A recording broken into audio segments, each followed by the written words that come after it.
नमस्कार साथियों, मैं रंजीत चौहान। परिणाम से पहले एनडीए नेताओं में खलबली मच गई है। एनडीए नेता, मंत्री हो चाहे उप मुख्यमंत्री हो, सभी बिहार छोड़कर भागने लगे हैं। दोस्तों, हेलीकॉप्टर लेकर वो भागने लगे हैं। जगह जगह भागने की तस्वीरें आ रही हैं। और जो अधिकारी हैं जिन्होंने एनडीए वालों की दलाली की है, एनडीए नेताओं की दलाली की है, एनडीए नेताओं के चौखट चाटी है, उनके तलवे चाटे हैं, अब वो नेता भ्रष्टाचार की फाइलें जलाने लगे हैं। उनके ऑफिसों में फाइलें जलने लगी हैं। और आने वाले समय में अगर किसी सरकारी दफ्तर में आग लग जाए तो हैरान मत होइएगा कि वो आग शॉर्ट सर्किट से नहीं बल्कि भ्रष्टाचार को मिटाने के लिए लगाई गई है। दोस्तों देखिए, पवन खेड़ा जो कि भी कांग्रेस के बड़े दिग्गज नेता, उन्होंने साफ कहा है कि बिहार चुनाव के बीच कांग्रेस का बड़ा आरोप है, बिहार में सरकारी फाइलें चोरी हो रही हैं और कहीं कहीं जलने भी लगी हैं। सरकारी फाइलें जलने लगी हैं, उसमें आग लगाए जा रहे हैं। दोस्तों, इसी बीच खबर आ रही है कि नेताओं ने अधिकारियों को डराना धमकाना भी शुरू कर दिया है।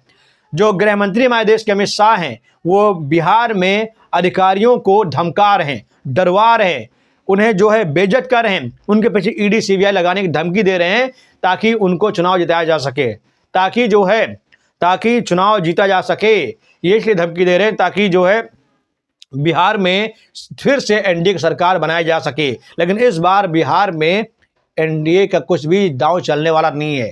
बिहार जनता ने पूरी तरीके से एनडीए को जो है खारिज कर दिया है। एनडीए को देश के बाहर का रास्ता दिखा दिया है, क्योंकि ये एनडीए दोस्तों जो अंबेडकर विरोधी है, ये एनडीए है जो संविधान विरोधी है। एनडीए के राज में ही संविधान की प्रतियां जलाई गई, एनडीए के राज में ही जो है अंबेडकर को गालियां दी गई, एनडीए के राज में सीजेआई के मुंह पर जूता फेंका गया, एनडीए के राज में ही अंबेडकर साहब को नीच इंसान बोला गया, देश का गद्दार बोला गया। और हर एक अंबेडकरवादी ये भूला नहीं है कि एनडीए की विचारधारा क्या है। एनडीए की विचारधारा क्या है दोस्तों, देखिए इसी बीच खबर है कि मंत्रियों के घर खाली हो रहे हैं।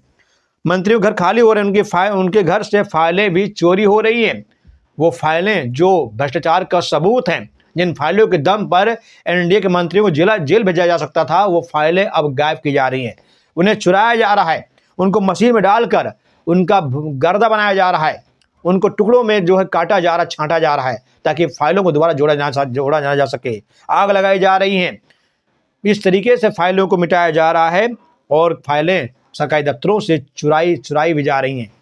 जहाँ जैसे कि पुलिस अधिकारियों के घरों में अगर फाइलें रखी हैं, पुलिस स्टेशन फाइलें रखी हैं, तो वहाँ से चोरी की जा रही हैं। अपने लोगों को बताकर वहाँ से फाइलें हटवाई जा रही हैं। मतलब बिहार में इस बात का सबूत है कि सत्ता परिवर्तन होने वाला है। सत्ता परिवर्तन हो जाएगा और सत्ता परिवर्तन से पहले ही एनडीए नेताओं में खलबली मच गई है। एनडीए के नेता अब पूरी तरह से बौखला गए हैं, वो प्रदेश छोड़कर भागने की फिराक में हैं। दोस्तों, बिहार जनता भूली नहीं है। बिहार जनता भूली नहीं है कि बिहार में बाकी दिनों में क्या होता है। ये तस्वीरें हैं बिहार में बाकी दिनों की, और ये तस्वीरें हैं बिहार में जब चुनाव है।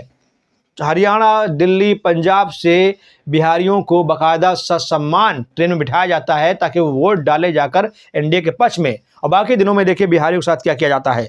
ट्रेन में बैठने की जगह नहीं मिलती, उन्हें नीचे सोना पड़ता है, यहाँ तक कि शौचालय में बैठकर उन्हें आना पड़ता है। ये है बिहारियों का जो है किस्मत। लिए इस बात को बिहारी भूला नहीं है और बिहारी इस बात का बदला अब लेकर रहेगा, क्योंकि अभी चुनाव आयोग पूरी तरीके से मोदी आयोग बन चुका है। चुनाव आयोग पूरी ताकत झोंक रहा है कि किसी भी तरीके से देश में एनडीए की सरकार बनाया जा सके, बिहार में फिर से एनडीए का भगवा लहराया जा सके। लेकिन बिहार अगर नहीं चाहेगा तो चुनाव आयोग कुछ नहीं कर पाएगा। और बिहार यही चाहता है कि इस बार संविधान का सरकार बने, संविधान की आवाज़ बुलंद हो। इस बार बिहार में वही सरकार बने जो संविधान की इज्जत करता हो, बाबा साहब अम्बेडकर की इज्जत करता हो। जय हिंद, जय भारत।